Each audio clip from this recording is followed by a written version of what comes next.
Mary redeemed a $50,000 cash prize playing Chumba Casino this year. I was only playing for fun, so winning this was a dream come true. Chumba Casino is America's #1 social casino experience. It's serious fun. With over 80 casino-style games to choose from, you too could win life-changing amounts of cash. Be like Mary. Log on to ChumbaCasino.com and give them a whirl. That's ChumbaCasino.com. No purchase necessary. Void where prohibited by law. 18+. Terms and conditions apply. See website for details. The voice in the preceding commercial was not the actual voice of a winner. El capítulo de hoy comienza con una llamada. Yo tengo el recuerdo de una llamada de Alberto que no logro precisar si es terminando el 2015 o empezando el 2016. Ella es Marbel Sandoval, es periodista, escritora y vive en Madrid.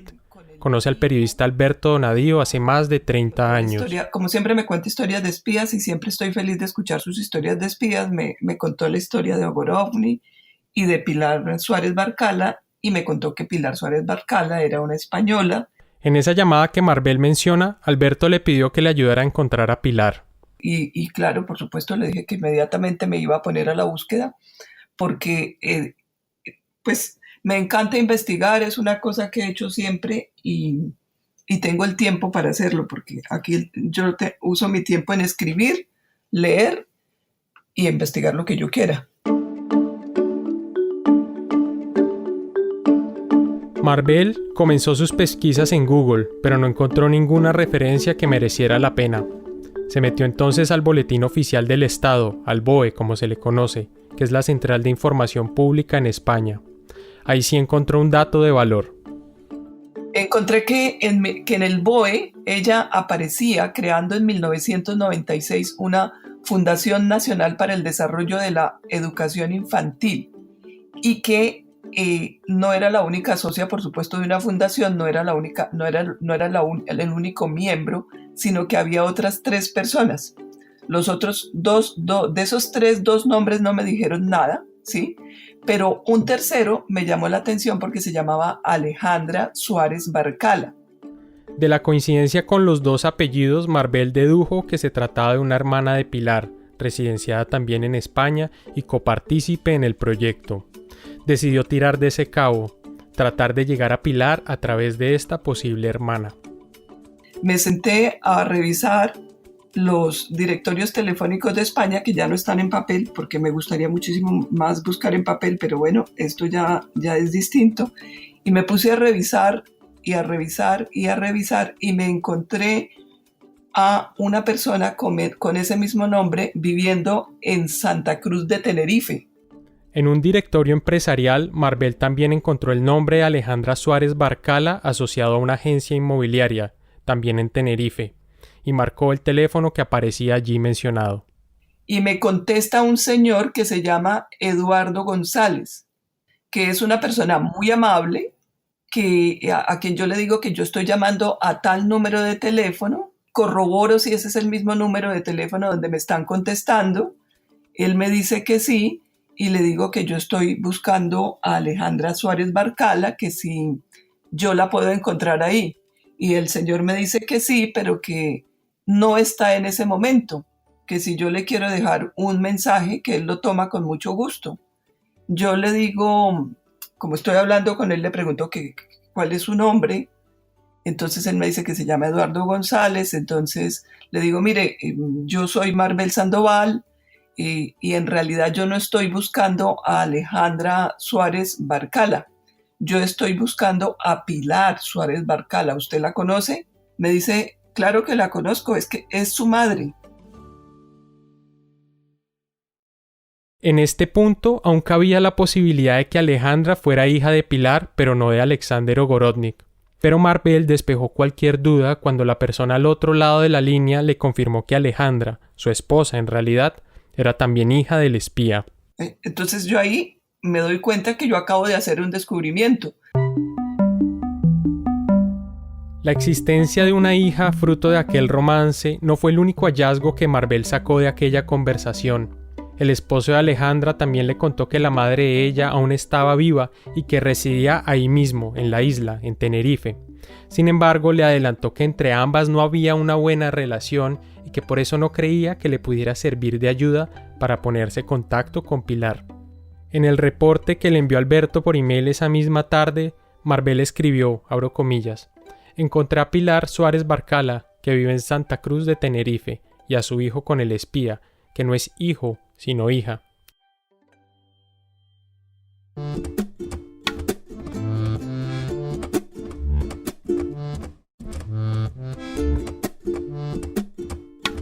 Bienvenidos a la no ficción, soy Juan Serrano.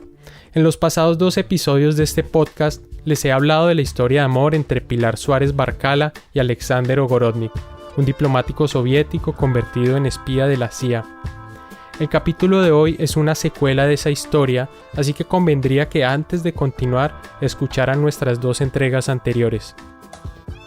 Hoy van a escuchar esta voz. Hola, soy Alejandra Suárez y soy la hija de Alexander Ogorodnik. Y más que esta voz van a escuchar la historia de una búsqueda, la búsqueda de una hija por el rastro de su padre, la manera en que el deseo inicial de Alejandra Suárez por descubrir la identidad de un padre ausente se transformó con el tiempo en un proyecto muy personal de averiguar todo cuanto pudiera sobre aquel hombre considerado héroe y traidor. De eso se trata nuestro capítulo de hoy, pero antes de ir con eso tengo que hacer una rectificación. En el episodio anterior dije que había una versión según la cual un funcionario de la CIA llamado Aldrich Ames se adjudicaba el crédito de haber sido quien delató a Ogorodnik con los de la KGB. E incluso hablé de un libro de Pete Early en donde Ames decía tal cosa. Pues bien, eso es inexacto. Lo que Ames asegura en ese libro no es que él hubiera delatado a Ogorodnik, sino que había sido él el responsable de su reclutamiento en Bogotá, cosa que ha sido desmentida por los agentes de la CIA. Listo, hecha esa precisión, aquí está el episodio de hoy.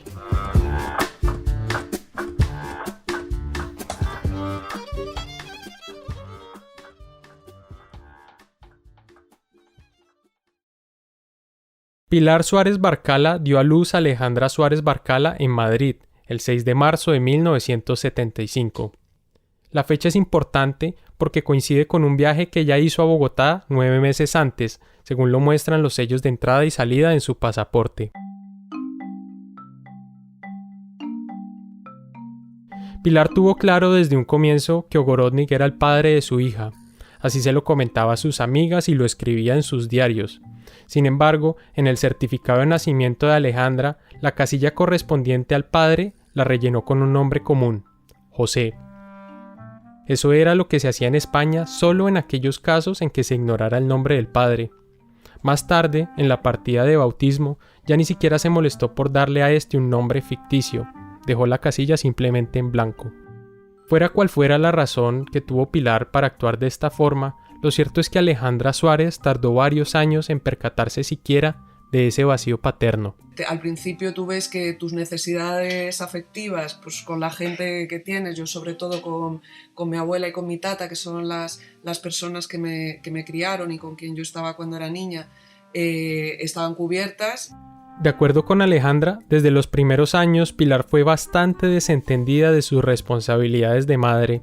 Tenía un temperamento narcisista y complicado y en la práctica acabó delegando muchos de los cuidados de la crianza de su hija en 2 mujeres cercanas. Por un lado, en su madre, con quien Alejandra durmió hasta los 10 años, agarrada siempre de la mano.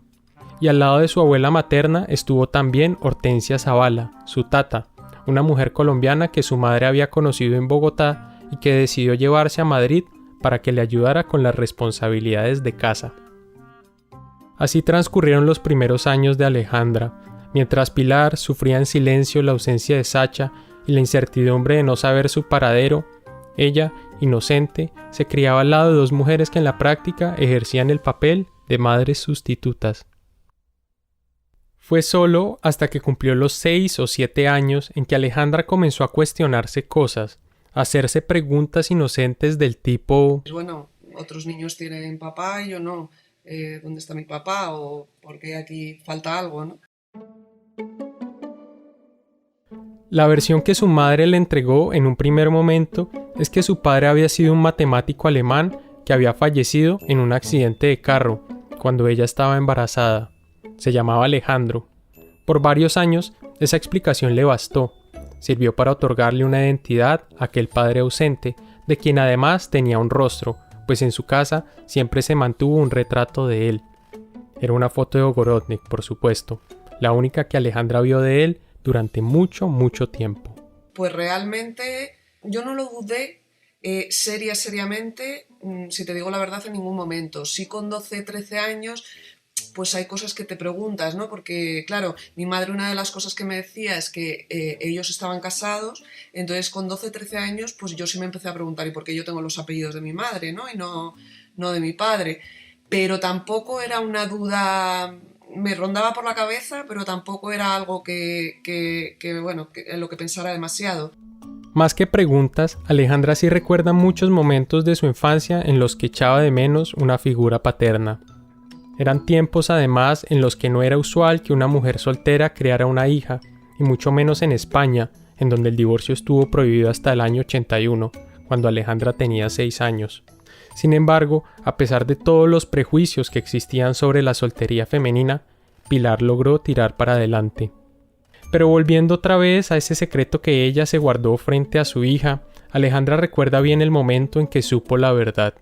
Fue en el verano del 88, durante un viaje que las dos hicieron a Marbella, un balneario del sur de España famoso por su lujo y exclusividad. Fuimos, originalmente yo, claro, no sabía por qué íbamos. No estaba acostumbrada a viajar demasiado con mi madre, de vez en cuando sí hacíamos algún viaje, pero lo del fin de semana, cuando ella me lo planteó, me extrañó un poco, la verdad, porque no era algo que tuviéramos costumbre de hacer. Se alojaron en el Hotel Don Carlos, un resort 5 estrellas situado a pocos metros de la playa.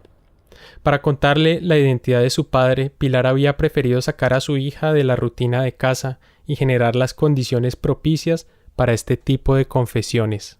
¿Exactamente recuerdas la escena en donde estaban? Sí, estábamos en la habitación del hotel, era como media tarde, había poca luz y bueno, pues esto es lo que recuerdo.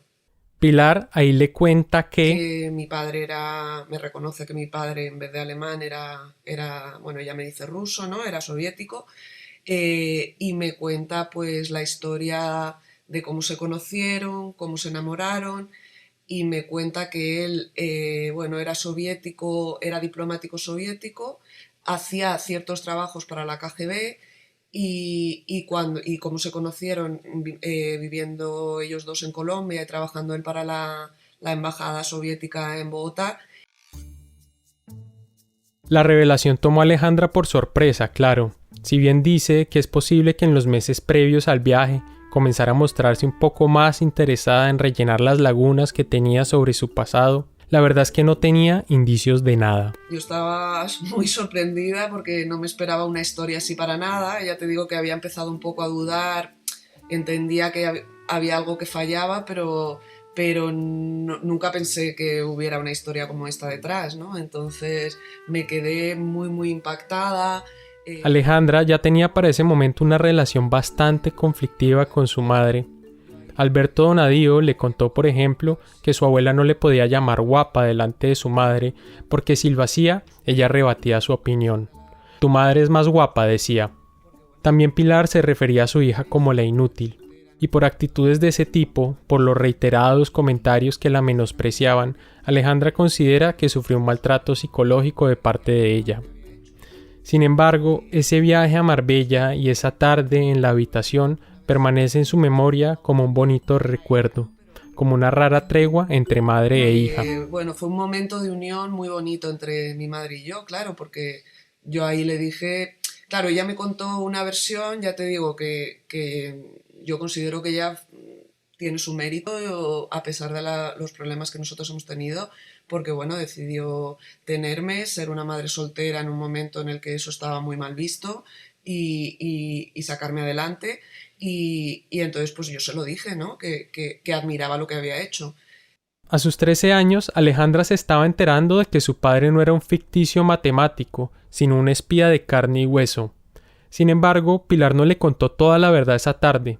Se guardó algunos detalles y metió una que otra mentirilla en su versión. Claro, ahí ella no me da demasiados detalles de los contactos que ellos pudieron tener con la CIA y tal. Simplemente me dice que él decidió espiar para el mundo occidental, ¿no? para de esa forma poder ganarse su salida de la Unión Soviética, ¿no? Y que su plan era pues salir de la Unión Soviética cuando pudiera y reunirse con ella y ya pues tener su vida juntos, ¿no?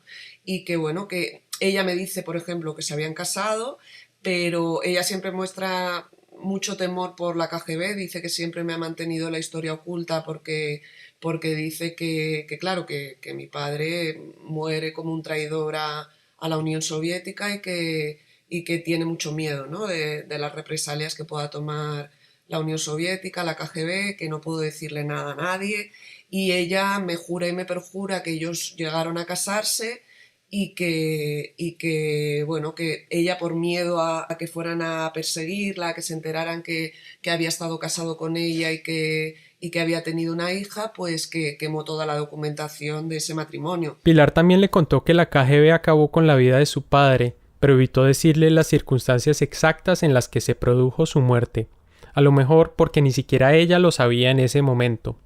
Tampoco le dijo la verdad con respecto al nombre de su padre. Antes, cuando sostenía la versión anterior que era alemán y tal, ella me decía que se llamaba Alejandro. Ahora también me sigue diciendo que se llamaba Alejandro. Nunca me da su versión rusa del nombre, pero sí ahí me cuenta que ella lo llamaba Sacha y que los amigos lo llamaban Sacha. Y bueno, pues a partir de ese momento, cuando ella me cuenta algo de él, siempre se refiere a él como Sacha, ¿no? También me contó que mi padre había escrito un libro, que ella tenía el manuscrito y bueno, que ahí explicaba un poco pues su desencanto del comunismo, del sistema soviético y explicaba muchas cosas. Ella me dijo que había intentado publicarlo, pero que no había sido posible. Yo sinceramente no creo que intentara publicarlo, sino que ella por el temor que tenía finalmente decidió no sacarlo a la luz. Es mi percepción, que puedo estar confundida. Alejandra le pidió que a su regreso a Madrid le dejara ver esas memorias, pero ella se negó. Le dijo que no se las dejaría leer nunca. En lo que Pilar sí fue completamente abierta y sincera fue en reconocer la importancia que Sacha había tenido en su vida sentimental. A pesar de que otros hombres habían pasado por su vida, fue muy enfática en dejar claro quién era el dueño de su corazón. Me cuenta que bueno, que es el gran amor de su vida y que bueno, pues que era una persona muy preparada, que ella se enamoró de él no solo por la atracción física que pudieran tener, sino también por un tema intelectual, ¿no? Le atrajo mucho intelectualmente también mi padre, ¿no? Era una persona que hablaba 7 idiomas, que bueno, pues que tenía una preparación muy, muy buena, ¿no? Había estudiado, esto no me lo dijo ella en este momento, ¿no? Pero sí me dijo que bueno, que era economista, que tenía formación en ingeniería también, que coincidieron en muchos gustos culturales, que solían escuchar música juntos cuando se podían escapar para estar juntos en Bogotá y que bueno, pues que fue el amor de mi vida, que yo nunca dudara de eso. Me imagino que me hizo este comentario un poco previendo que si yo en algún momento descubría más allá y podía llegar a descubrir que realmente no estuvieron casados, que mi padre tenía otra mujer, pero sí que es verdad que un poco adelantándose a lo que pudiera pasar, yo creo que mi madre también me dice todo esto para que no dude que bueno, ella me dice las palabras de que yo soy hija del amor, que no dude en ningún momento que yo surjo como algo de una relación muy bonita, ¿no? Y de un amor muy bonito que ella tuvo con mi padre.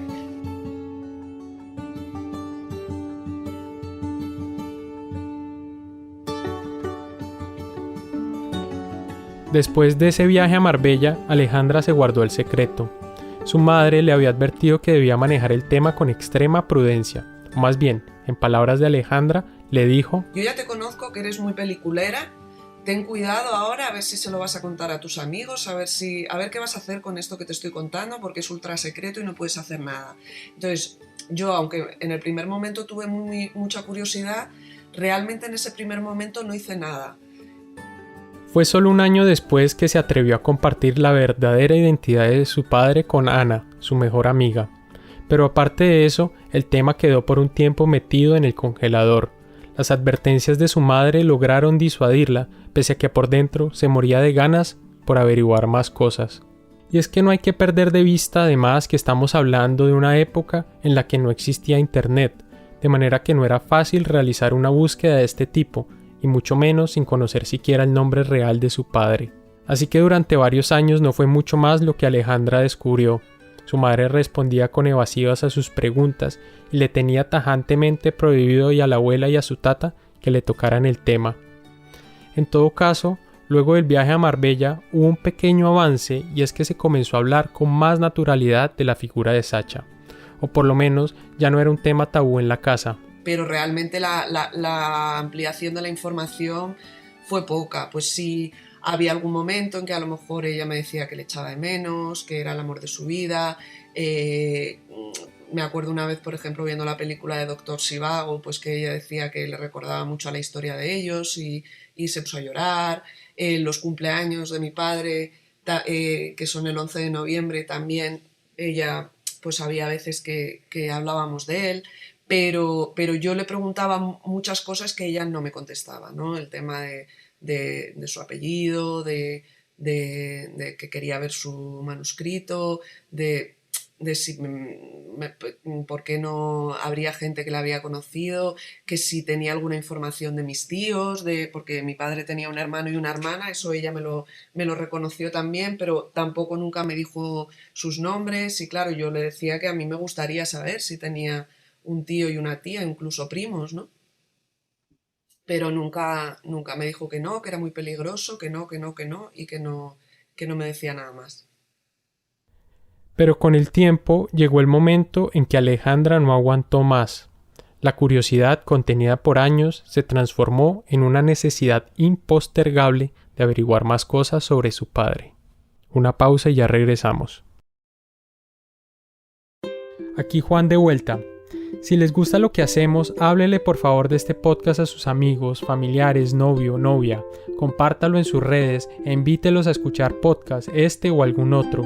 Cuénteles que es una buena forma de descubrir buenas historias y que es una actividad que se puede compaginar con muchas otras, mientras se ejercita, por ejemplo, o lava la ropa, o mata la espera en los trancones y las filas de los bancos. También lo invitamos a seguirnos en Twitter en @lanoficción y a comentarnos sobre lo que hacemos.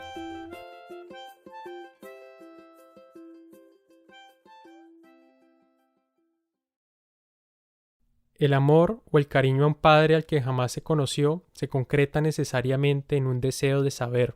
Aquella ausencia, para ser suplida, exige, tarde o temprano, una alta dosis de información. No es posible querer una sombra o a alguien de quien se ignora todo o casi todo. Por eso, a medida en que Alejandra Suárez Barcala fue creciendo, pasando de la adolescencia a la temprana adultez, llegó el momento en que los pequeños datos biográficos que tenía sobre su padre le resultaron insuficientes.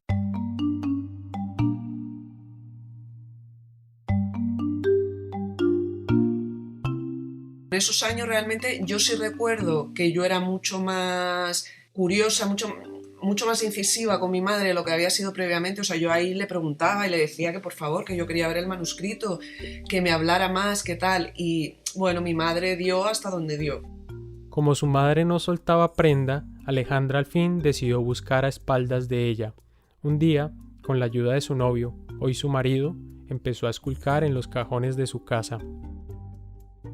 Pues yo tenía 21 años más o menos ahí, y fue, pues ya te digo, en un mueble que tenía mi madre que guardaba bastantes papeles, bastantes recuerdos y tal, y pues nos pusimos a abrir cajones y a mirar en un momento en que mi madre no estaba en casa.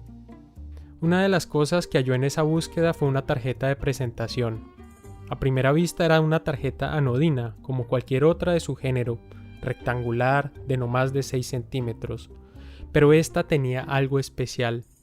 Decía Alexander Ogorodnik, tercer secretario de la Embajada de la URSS, doctor en Ciencias Económicas.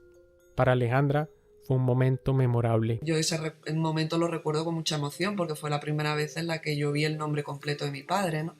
En esa búsqueda también encontró otras fotos de Ogorodnik tomadas durante los años en que éste vivió en Colombia. Vio también las cartas que mi padre escribía a mi madre, que estaban pues con las líneas estas negras de la censura, que yo no sabía lo que era y me lo explicó mi marido porque yo no sabía qué era porque aparecían esas líneas negras, ¿no? Que tapaban todo el texto, y era claro que como el intermediario entre mi padre y mi madre era la CIA, pues de la información, de las cartas que escribía mi padre, la CIA antes de dárselas a mi madre las censuraba, ¿no? Alejandra no le contó a su madre lo que había encontrado. Se moría de miedo, dice.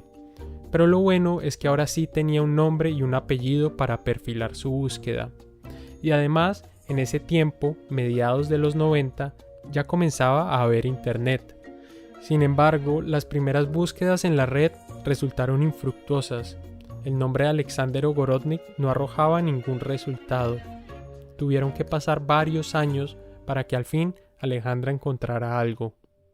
Recuerdo que la primera referencia que encontré, si no recuerdo mal, sobre un libro de Pete Early que se llama Confessions of a Spy, que es un periodista americano que entrevistó a Aldrich Ames, que es un agente de la CIA que hizo lo contrario que mi padre, ¿no? Que pasó información a la Unión Soviética sobre la CIA y que finalmente la CIA le pilló y le encarceló. He mencionado ya este libro aquí. De hecho, comencé este episodio rectificando algo que había dicho al respecto en la entrega pasada. Pero bueno, el todo es que allí, en ese libro, había un par de alusiones a Ogorodnik. Se hablaba de su reclutamiento en Bogotá, de sus trabajos para la CIA, de su relación con Pilar Suárez y del embarazo de ella. Early también contaba las circunstancias en las que el espía había acabado con su vida.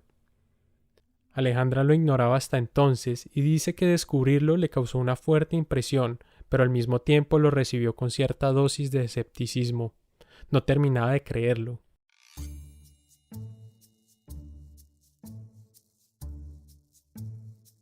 Después del libro de Early transcurrieron varios años en los que no hubo grandes descubrimientos en la historia. De cuando en cuando Alejandra se topaba con algún artículo o algún libro de espionaje en los que se hacía alguna breve alusión a Ogorodnik, pero en esencia repetían lo que ella ya sabía. Ante la falta de nueva información, su interés fue poco a poco decayendo. Aquel periodo de enfriamiento además coincidió con el nacimiento de sus 2 hijos, con lo cual la reconstrucción del pasado de su padre quedó relegada a un segundo plano.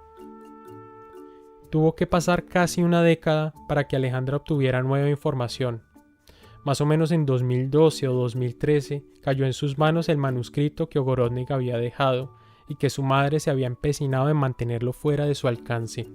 Mi madre lo tenía guardado en un trastero de unas viviendas que eran nuestras, entonces Antes de que Alejandra nos cuente cómo logró obtener el manuscrito de ese trastero, tengo que aclarar 2 cosas. Lo primero es que ya para ese momento la relación entre madre e hija estaba completamente rota. Escasamente existía contacto entre las dos. Sin embargo, la casa en la que Pilar vivía le pertenecía a su hija, básicamente porque Pilar había caído en la bancarrota y Alejandra y su esposo se habían hecho cargo del pago de la hipoteca. Y lo segundo que hay que saber es que Pilar Suárez para el año 2013 comenzaba a sufrir los primeros síntomas de Alzheimer. De manera que es factible que ya no tuviera muy presente el lugar donde tenía guardados esos papeles, o que como consecuencia de la enfermedad hubiera bajado un poco la guardia. Síntoma y yo creo que no lo recordaba. Entonces nada, yo cuando fue mi marido me lo trajo, porque era él el que vació el trastero con nuestra abogada, porque en ese momento no teníamos que ir siempre a casa de mi madre, que ya era nuestra casa, pero teníamos que ir siempre con nuestra abogada porque mi madre me había denunciado a la policía y había ahí una serie de cosas que nos hacían ser precavidos. Entonces él estaba con nuestra abogada y estaban vaciando el trastero y apareció el manuscrito y cuando me lo trajo pues yo me puse a llorar, o sea, a mí me dio mucha ilusión. Y empezaste a leerlo. Empecé a leerlo en el momento. Sí. ¿Y cuántas veces lo has leído? Pues lo habré leído, sin exagerarte, unas 12 veces. Sí. 12 lecturas en 5 años, en promedio más de una vez cada 6 meses. Y de hecho muchas veces lo vuelvo a leer y a lo mejor estoy nada, leyendo otra cosa y lo busco y leo un trozo, aunque sea solo, ¿no? Un trocito. Y es que según Alejandra, cada lectura es fascinante. Cada vez se percata de cosas que en ocasiones anteriores había pasado por alto. Claro, yo la primera vez reconozco que lo leí súper rápido, solo buscando información de mi padre y de mi madre que me pudieran decir algo más que yo pudiera utilizar para buscar algo más, ¿no? O de mis tíos o de tal. Entonces, la primera lectura fue un poco decepcionante porque vi que de ahí no podía sacar pues ni el nombre de mis tíos. Había mucha información de mi padre, pero quizá algo donde yo agarrarme o algo, por ejemplo, que se me mencionara a mí, que se mencionara el embarazo de mi madre, de esto no hay ninguna información en el manuscrito, ¿no?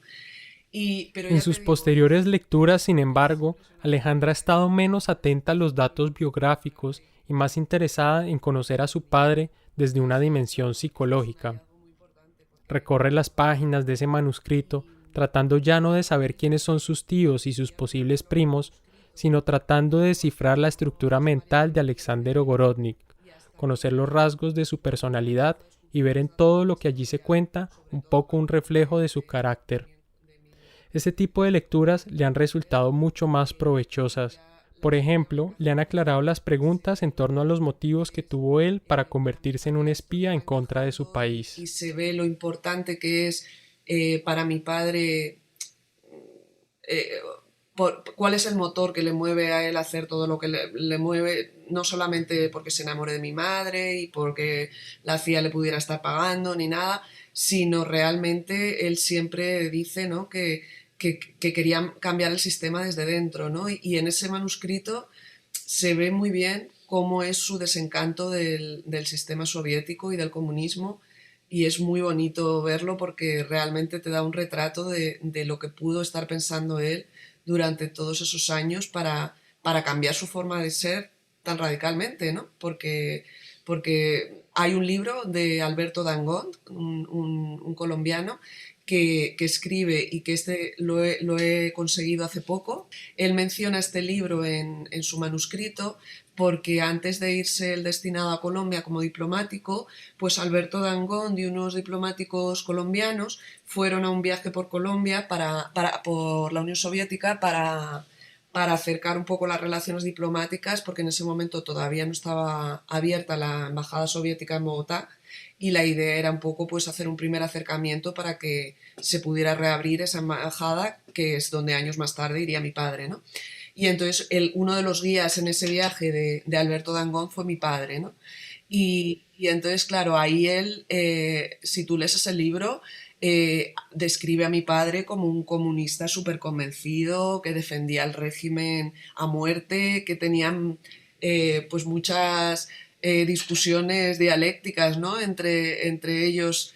Y bueno, Alberto Dangond siempre reconoce que le admiraba mucho, ¿no?, y que le gustaba tener estas discusiones con él, pero por lo convencido que estaba mi padre de sus ideas, ¿no?, y de sus convicciones. Entonces, ver este cambio la verdad es que es una de las cosas que a mí más me impresiona y más me gusta de toda la historia de mi padre, ¿no? No tan mediático quizá como todo el tema del espionaje y tal, pero es una parte humana muy, muy bonita.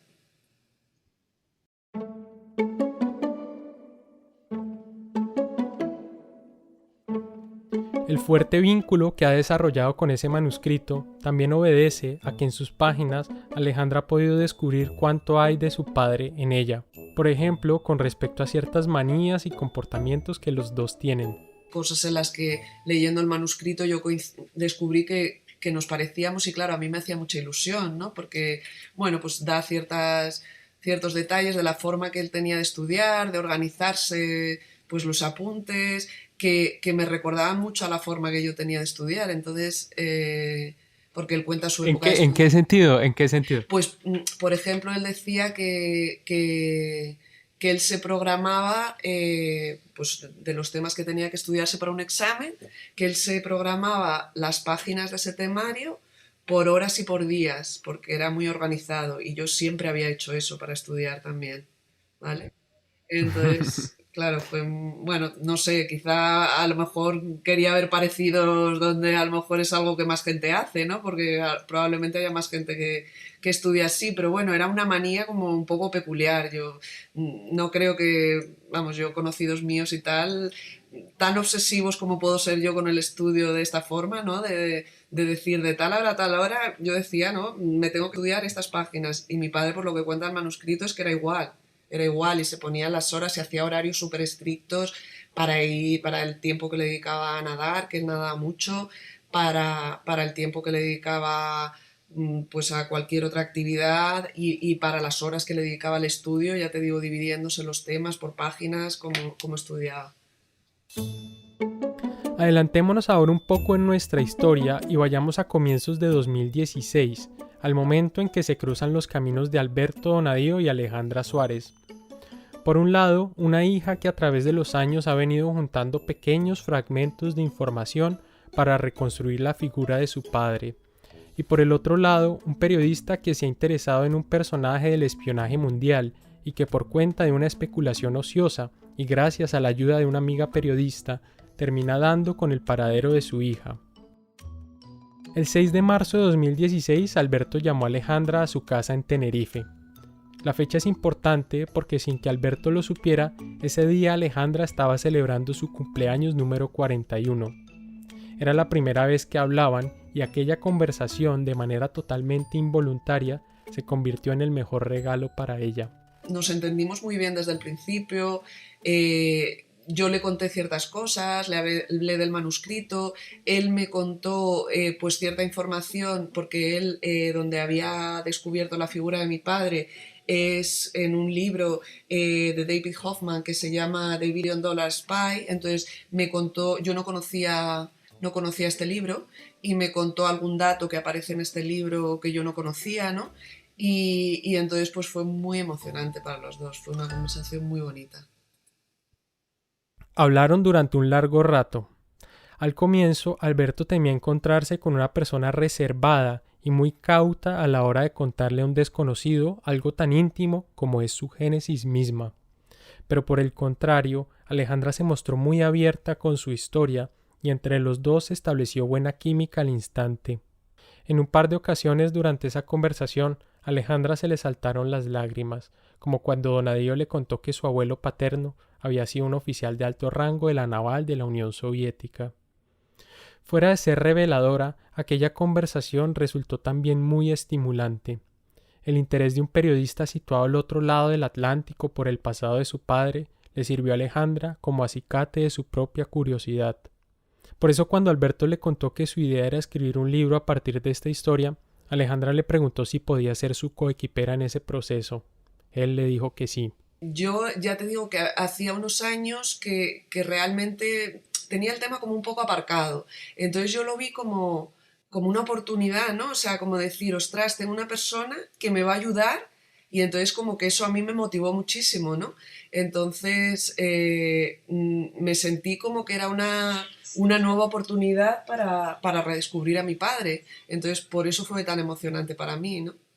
Durante los meses siguientes se dedicaron juntos a armar el rompecabezas de la historia.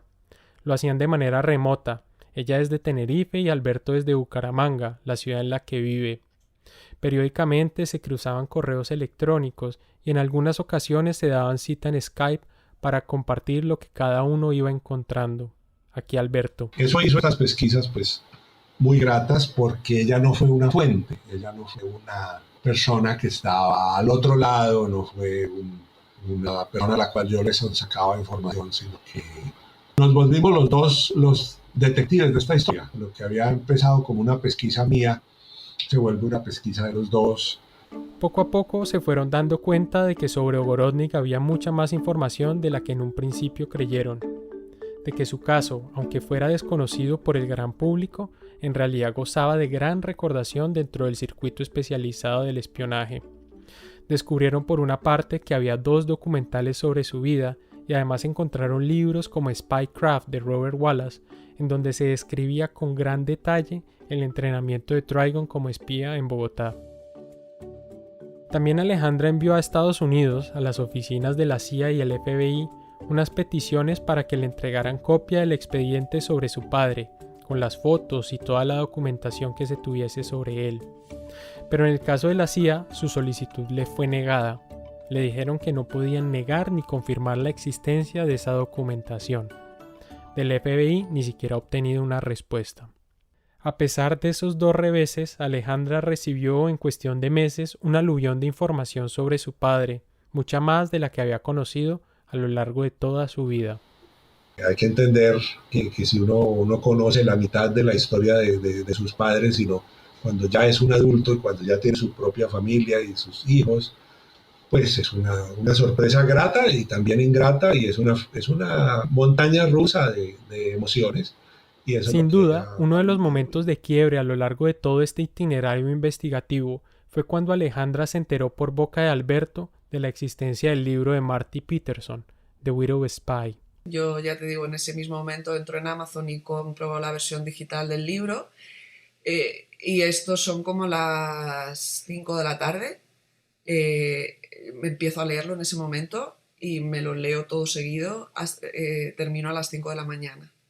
Con ese libro, Alejandra tenía por primera vez acceso al testimonio de una persona que había participado directamente en las operaciones de su padre con la CIA. Allí se daba cuenta con gran detalle de cómo eran esos encuentros clandestinos en las calles de Moscú, del tipo de información que Ogorodnik le había suministrado a los Estados Unidos y de las circunstancias en que se había producido su captura y su posterior muerte. Era una suerte enorme que ese relato existiera, sobre todo en un mundo donde la regla general es que las actividades queden cubiertas bajo un velo de silencio.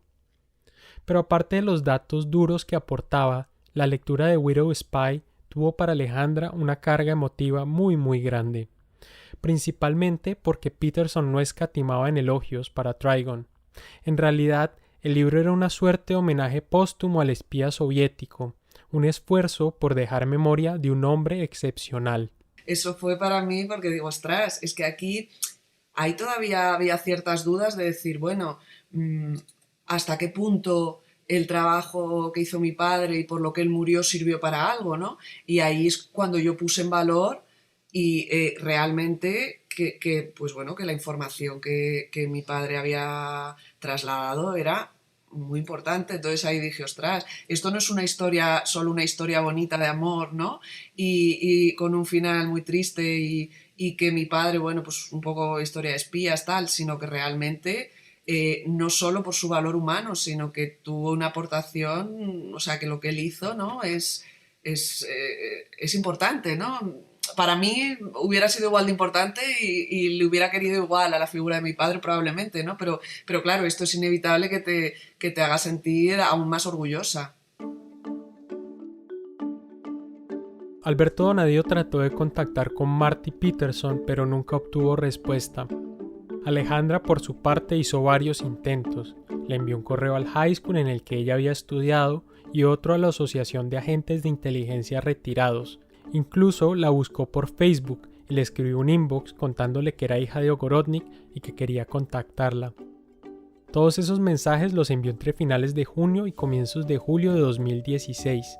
Y hasta finales de agosto Marty no me escribe. Pero al fin, luego de más de 2 meses de espera, Alejandra obtuvo noticias. La exespía Marty Peterson respondió con un correo muy personal y muy afectivo. Otro momento de quiebre en esa montaña rusa de emociones. Una de las cosas que dice en el mail es que desde que publicó el libro siempre ha comentado con su marido y que decían que bueno, que ahora viendo esa información que se había sabido, que ella esperaba que un día la hija de Trigon, porque ella sabía además que yo era una hija, que tenía toda la información de mí, claro, tocara en su puerta. Entonces, claro, esta frase para mí fue muy emotiva y bueno, pues me volvió a decir cómo admiraba a mi padre, que fue una carta súper cercana, ¿no? Alberto siempre comenta que claro, que realmente ella podía haber sido mucho más rigurosa en lo que me escribe, ¿no? E incluso dándome la información que me daba, pero no haberse implicado tanto, Pero no lo hizo. Por el contrario, desde que ese intercambio de mensajes rompió el hielo entre las dos, se estableció una relación muy cercana. nuestra relación, afortunadamente, siempre ella me ha considerado pues como una hermana. Bueno, de hecho, cuando hablamos por teléfono nos decimos que nos queremos. O sea, yo la considero pues una persona muy, muy cercana a mí y desde el minuto uno fue muy cercana. En este correo pues volcó mucha emoción y para mí un momento más de... Lloré mucho ese año y este fue un momento más de llorar cuando recibí el correo electrónico. A finales de 2016, Alejandra viajó a Washington con sus hijos y aprovecharon el viaje para conocerse en persona con Marty. Conversaron muchísimo. También recorrieron juntas el Spy Museum, en una visita dirigida por el propio director del museo. Él también había seguido muy de cerca, él es ex agente de la CIA también y había seguido muy de cerca el caso de mi padre y entonces pues decía que cómo se parecía a mi hijo a mi padre, ¿no? Esto es lo que más repitió este señor en nuestra visita. Más tarde ese día, Marty y Alejandra se reunieron en una habitación del hotel y llamaron por teléfono a John Alto, el espía que se había encargado de la instrucción de Trigon en Bogotá, con las cámaras y el resto de cosas. Y él me dijo que lo recordaba como vamos, que le considero una persona súper inteligente, súper amable, que siempre estaba sonriendo, que esto a mí me gustó que me lo dijera porque yo sonrío bastante y también siempre me dicen que la gente que me conoce que soy una persona que siempre está sonriendo, entonces digo, bueno, me alegro tener otra cosa en común, ¿no? Con él. Y él me decía esto, que el curso, o sea, la formación que él le dio fue en ruso. Y John me decía que su nivel de ruso que era muy bajo, que realmente era pues un nivel técnico muy justito para explicarle lo que le tenía que explicar, ¿no? Y que era sorprendente porque dice, nunca le tuve que repetir las cosas 2 veces, siempre le decía algo y ya lo sabía hacer, o sea, era espectacular. Entonces, bueno, pues otro motivo y otra conversación que de nuevo me hizo sentirme orgullosa de mi padre y que fue muy bonita para mí. Cuando Alejandra y Alberto comenzaron a realizar estas pesquisas juntos, la idea era escribir un libro a 4 manos. Sin embargo, durante el transcurso de la investigación, se dieron cuenta de que eso era imposible. O mejor, que lo que había allí eran 2 historias distintas. Una era una historia de espionaje con ribetes novelescos y un extraño vínculo con Colombia. La otra era una historia en primera persona sobre la búsqueda del padre, la obsesión íntima e intransferible de saldar cuentas con su propio pasado. Así que finalmente decidieron que harían la investigación juntos, pero que llegado el momento de la escritura cada cual haría lo suyo. El libro de Alberto se publicó a finales de 2017 bajo el título Historia secreta de un espía ruso en Bogotá. El libro de Alejandra Suárez Barcala se publicará en España a mediados de 2018. Aún le falta el título. Pero los planes de Alejandra van mucho más allá del libro. En España ha iniciado mediante un abogado un trámite para que se le reconozca como hija de Alexander Ogorodnik. Pero claro, ese proceso tiene complejidades probatorias y también una serie de consecuencias de índole práctica que para Alejandra pueden ser un poco difíciles de sortear. Es un lío, o sea, yo la primera vez que se lo planteé a mi abogado le decía, claro, pero yo lo que quiero es que me reconozcan como hija suya, pero cambiar ahora mi apellido a estas alturas de mi vida, con lo que eso significa, ¿sabes? No solo para mí, sino para mis hijos, ¿no? Pero me dijo, no, mira, esto en España va ligado, o sea, no puede ser que te reconozcan la paternidad y que inmediatamente no pases a tener su apellido, tiene que ser así por fuerza.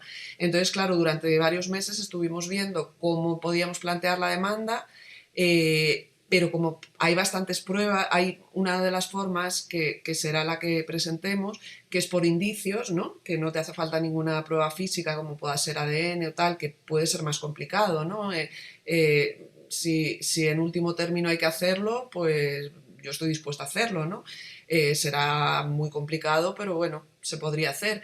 Pero sí hay determinados casos en los que se ha reconocido la paternidad por indicios, porque realmente hay muchos indicios de que tú, pues por el entorno de tu madre, por una serie de, pues por toda la información que tengo yo sobre la relación de mis padres, pues que soy hija suya y entonces probablemente con todas las pruebas que aportemos, pues al menos para iniciarlo sirva. Hace unos meses Alejandra estuvo en Colombia y además de asistir a la presentación del libro de Alberto y de recorrer algunos de los lugares de la sabana de Bogotá que su padre y su madre frecuentaron juntos hace 40 años, también aprovechó su visita para recaudar pruebas con destino al juicio de paternidad. En compañía de su tata, que ahora vive en Zipaquirá, fue a una notaría a fin de que ésta prestase una declaración juramentada en la que daba fe de que Alejandra, hasta donde llegaba su conocimiento, era hija de Ogorodnik.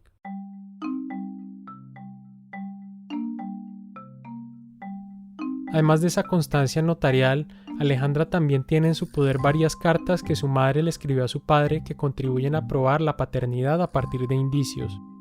En una de ellas, Pilar busca contarle que ha traído al mundo una criatura de los dos y le dice, abro comillas, la niña es linda, amor mío, es grande, inteligente, sana, feliz. Estoy orgullosa de ella y es para mí un consuelo y una compensación, cierro comillas. Pero este mensaje nunca llegó a su destino, o mejor, los apartes de la carta relativos a la existencia de una hija común fueron censurados por el personal de la CIA. Eso es lo que se desprende de una segunda carta, que también sirve como indicio, y en la cual Pilar escribe, abro comillas. Decidí contarte algo muy importante en nuestras vidas, que debí contarte hacía mucho tiempo, y que no lo hice porque nuestros amigos opinaron que no era el momento de decírtelo, que era peligroso para ti, que debía esperar. Yo estaba de acuerdo con ellos y tú estabas antes que nadie. Mi ilusión de mujer, mi deseo de compartir contigo algo tan importante no era nada al lado de tu seguridad y tranquilidad, y me callé. Lo hice una vez más por amor, por ti, cariño. Pero como te decía antes, cuando parecía que todo comenzaba a normalizarse, te escribí una carta en la que te contestaba algunas cosas tuyas y te contaba aquello que tanto deseaba. Dejé copia de la carta y se trataba de lo siguiente, amor mío. Te decía que tenía una hija, una niña preciosa, fuerte, sana e inteligente, muy parecida a ti. El caso, mi amor, es que nuestros amigos censuraron esa parte de mi carta, no les pareció oportuno aún darte la noticia, y te enviaron la carta recortando y suprimiendo mi linda noticia. No sé cuántas veces habrán hecho cosas parecidas. Esta vez lo supe y no sé por qué. Cierro comillas. Esta carta tampoco llegó a su destinatario. Era imposible. Pilar la escribió el 7 de diciembre del 77, 5 meses después de la muerte de Sacha. Y más allá de estos mensajes, a la pregunta de si Ogorodnik supo de la existencia de Alejandra, la respuesta es que no. La CIA deliberadamente se lo ocultó, y de eso da fe Marty en su libro. Ella dice en el libro que tu padre nunca supo que había tenido una hija. ¿Eso es algo que a ti cómo te afecta? Me da pena, me da mucha pena. Me hubiera gustado mucho que lo supiera, claro. Ahora Alejandra, paralelo al trámite de reconocimiento de paternidad, trata de encontrar a la rama paterna de su familia, a su tío y a su tía, y a sus primos si los hay. En Facebook, en Ancestry.com, he hecho varias búsquedas. Sin embargo, estas pesquisas genealógicas enfrentan un difícil obstáculo, y es que Ogorodnik es un apellido pues bastante frecuente. Entonces, Ogorodnik es como Suárez o Gómez en Rusia, y ya podrán imaginarse la proeza que es rastrear a los Gómez o los Suárez que puedan ser familiares de uno en un país de 144 millones de personas. Y súmele además la dificultad del idioma que Alejandra no habla, y súmele también el hecho de que una de las cosas que hizo Alexander Ogorodnik al volver a la Unión Soviética fue pedirle a su hermano que se cambiara el apellido. Alejandra, sin embargo, no renuncia a su búsqueda, en parte también porque tiene algunas pistas que su padre dejó cifradas en su manuscrito, quizás previendo que algún día alguien se interesaría por rastrear a sus familiares.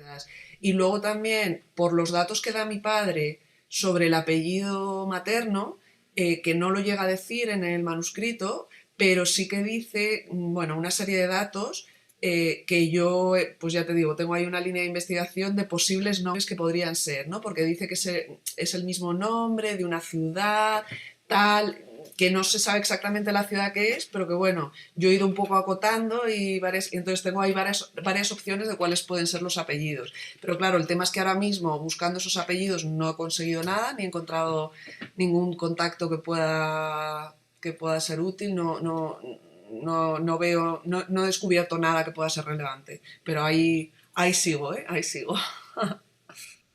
Y seguramente va a seguir.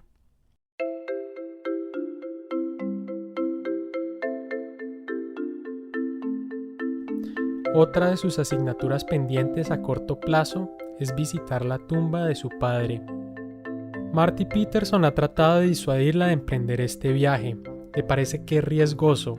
Le dice que no debería, que la KGB ahora se ha transformado en la FSB, pero que siguen estando ahí, que mi padre hizo mucho daño a la Unión Soviética y que si se enteran quién soy, yo realmente creo que yo no soy una amenaza para Rusia, ¿no? Porque, bueno, que se pueda revivir el tema de mi padre, sí, pero ni siquiera por eso considero que pueda ser una amenaza. Lo que pasa es que, claro, ella sí me escribió una carta y me mandó una carta de un compañero suyo de la CIA en el que me dijeron que por favor, que los primeros contactos que tuvimos, que no se me ocurriera nunca ir a Rusia, que no, que tal, que ellos me lo desaconsejaban. Pero claro, yo luego cuando vi a Marty le dije, Marty, si nos hemos conocido un poco en estos días, sabes que yo tengo que ir, o sea, yo no voy a morirme sin ir. Y ella me dijo, ya me he dado cuenta que no te voy a poder parar de esto, entonces si tienes que ir, irás. Y digo, sí, claro. La idea de Alejandra es destinar las ganancias de su libro para hacer el viaje y en general para seguir investigando sobre la figura de su padre. También ha iniciado una campaña de crowdfunding con ese mismo propósito. Según dice, una de las cosas que le gustaría lograr es que Estados Unidos le otorgara un mayor reconocimiento a Trigon por los servicios prestados. A mí no me hace falta que me den nada, pero sí, quizá, pues bueno, pues que a lo mejor, aunque sea de forma póstuma, se le reconociera, si su familia rusa está de acuerdo, pues la ciudadanía o no sé, ya veríamos a ver, pero desde luego algo más de reconocimiento del que tiene, ¿no? Que lo tiene pues todo en petit comité, de los exagentes de la CIA que cuando hablan conmigo le admiran muchísimo y le adoran y fue una persona maravillosa, pero eso luego a nivel oficial no llega a ningún sitio. Con respecto a Pilar Suárez Barcala, hay que decir que está internada hace varios años en un hogar geriátrico en Tenerife. Aunque tiene 79 años y se conserva bien físicamente, el Alzheimer ha consumido su memoria casi por completo. Alberto Donadío la visitó en febrero de 2017, en un encuentro que describe no como una entrevista, sino como una lenta conversación cargada de silencios. Hablaron de cosas superfluas. Alberto se abstuvo de preguntarle por su relación con Ogorodnik, por miedo a que una pregunta tan específica pudiera turbarla. En todo caso, las lagunas sobre aquel amor, Alberto de algún modo pudo aligerarlas gracias a las cartas y diarios que Pilar conservó y que hoy están en manos de su hija.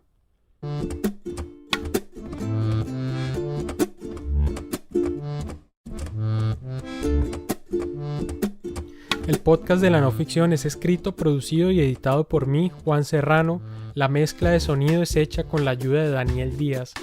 Para más información sobre esta historia, visiten nuestra página lanoficcion.com o síganos en Twitter en @lanoficcion. Muchas gracias. Hasta una próxima ocasión.